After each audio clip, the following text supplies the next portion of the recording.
2026년 1월 7일 워싱턴 DC 백악관 브리핑룸에서 한국인의 귀를 의심케 할 만한 트럼프 정부의 발표가 울려 퍼졌다고 합니다. 이제부터는 샐러드 대신 스테이크, 과자 대신 삶은 달걀, 채소는 김치로 먹으십시오. 지난 7일 워싱턴 DC 백악관 브리핑룸에서 도널드 트럼프 행정부의 보건복지부 수장 로버트 케네디 주니어가 2025년에서 2030년 5년간의 미국인을 위한 시기 지침을 발표했습니다. 이날 발표는 단순한 건강팀 모험이 아니었습니다.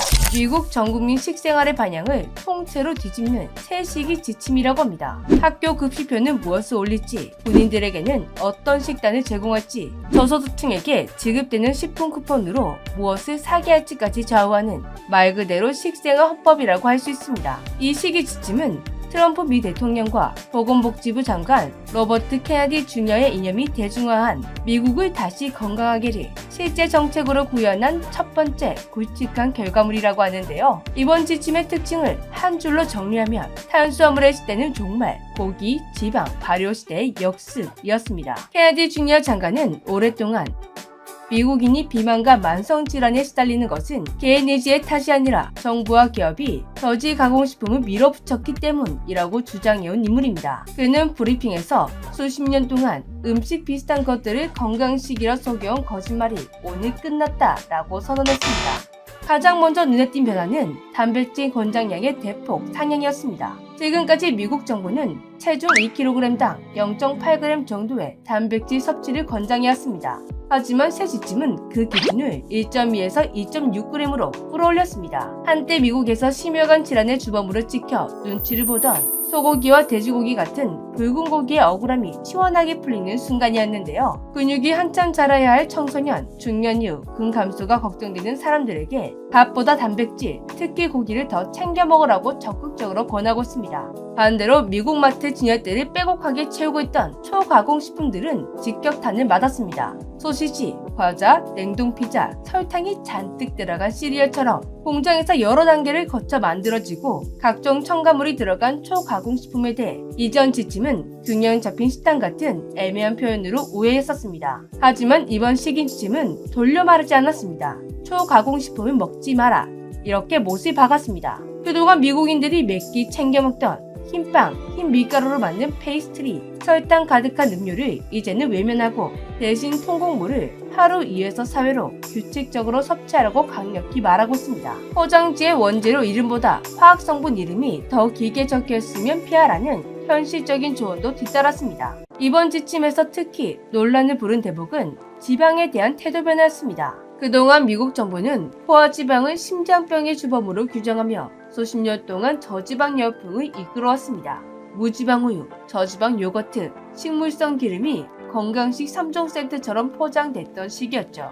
하지만 새 기준은 이전의 상식을 거꾸로 뒤집었다고 합니다. 전지방 우유와 요거트 섭취를 허용하고 심지어 식물성 기름 대신 버터, 우유를 사용하는 것이 괜찮다, 이런 입장까지 담았습니다. 정제와 가공 과정을 거친 식물성 기름보다 자연 상태에 가까운 동물성 지방이 오히려 인체에 덜 해롭다는 최근 연구 흐름을 반영한 것이었습니다. 다만 설탕이 들어간 맛 요거트나 초콜릿 우유처럼 설탕과 지방의 조합은 여전히 경계해야 한다고 알렸습니다. 술에 대한 기준도 크게 달라졌다고 하는데요. 예전에는 남성 하루 2잔, 여성 하루 1잔이라는 매우 구체적인 숫자가 시기 지침에 들어있었습니다. 그런데 이번 지침에서는 그런 수치가 통째로 빠지고 전반적인 건강을 위해 알코올 섭취를 줄이라는 식의 원칙만 남았습니다. 숫자를 없앤 대신 각자가 사항에 맞게 거의 금주에 가까운 절주를 선택하도록 유도한 셈이었습니다. 이번 시기 지침은 정말 미국인들의 건강을 반드시 되찾겠다는 정부의 강한 의지가 느껴졌는데요. 하지만 발표를 듣게 된 미국인들은 너무나 혼란스러운 상태라고 합니다. 그동안 자신들이 매일매일 너무나 당연하게 먹어왔던 토스트, 시리얼, 간편하게 데워 먹어왔던 냉동식품들, 그리고 미국 특유의 혈당 폭탄, 간식들이 모두 부정당하는 정말 파격적인 지침이었기 때문이죠. 미국이 국민들을 위해 발표한 파격적인 시기 지침은 미국인들을 혼란스럽게 만들었지만 한국인들은 북풍에 차게 만들었다고 합니다.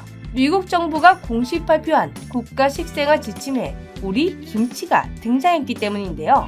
새 지침은 장내 미생물, 즉 마이크로바이옴의 중요성을 강조하면서 사우어크라우트, 김치, 캐피어, 미소 같은 발효식품을 채소 및 고섬유질 식품과 함께 섭취하라는 권고가 포함되어 있었습니다. 우리 김치가 독일의 사우어크라우트, 일본의 미소, 그리고 유럽과 중동권에서 즐겨 마시는 캐피어와 나란히 장 건강을 위한 대표 발효식품으로 공식 인정받는 순간이었습니다. 미국 국가적 식세가 지침해 김치가 건강식품의 대명사로 처음 명시되는 순간이었습니다. 우리 김치 효능은 이미 여러 연구에서 검증되어 왔는데요. 최근 미국에서 우리의 김치가 가끔 먹는 별미에서 일상 푸드급으로 위상이 달라지고 있다는 소식은 종종 전해왔지만 이렇게 공식 지침에 등장했다는 건 정말 큰 상징성을 가진다고 합니다. 그동안 세계식품 담론에서 한국 음식은 맵고 자극적인 에스니푸드 정도로 취급되는 경우가 많았는데 이제는 미국인의 식생활을 규정하는 가장 공식적인 문서에 건강을 위해 김치를 먹어라 이런 메시지가 적혀있으니 김치의 인생 역전이라고 봐도 과언이 아니었습니다. 그런데 미국에서 김치를 샤웃했다는 소식에 또 발작 버튼이 눌려진 나라가 있었는데요.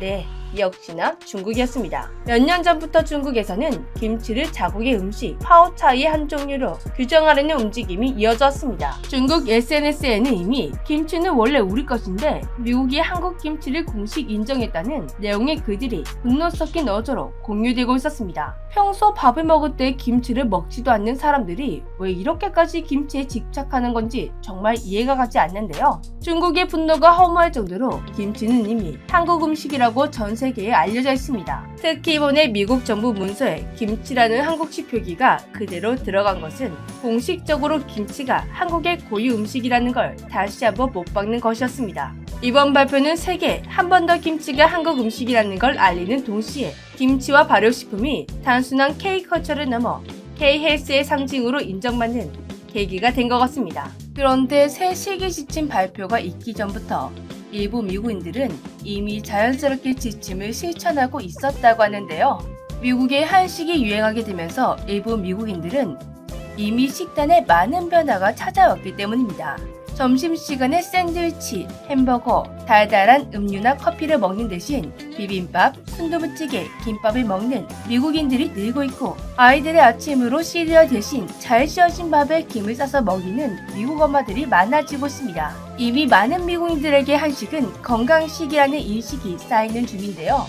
미국의 새 시기 지표와 한식의 유행이 시너지를 얻어 그동안 건강보험이 있는 것처럼 먹네 라고 놀라움을 주던 미국인들의 식단이 많이 개선되었으면 좋겠네요. 지금까지 재미주였습니다. 안녕.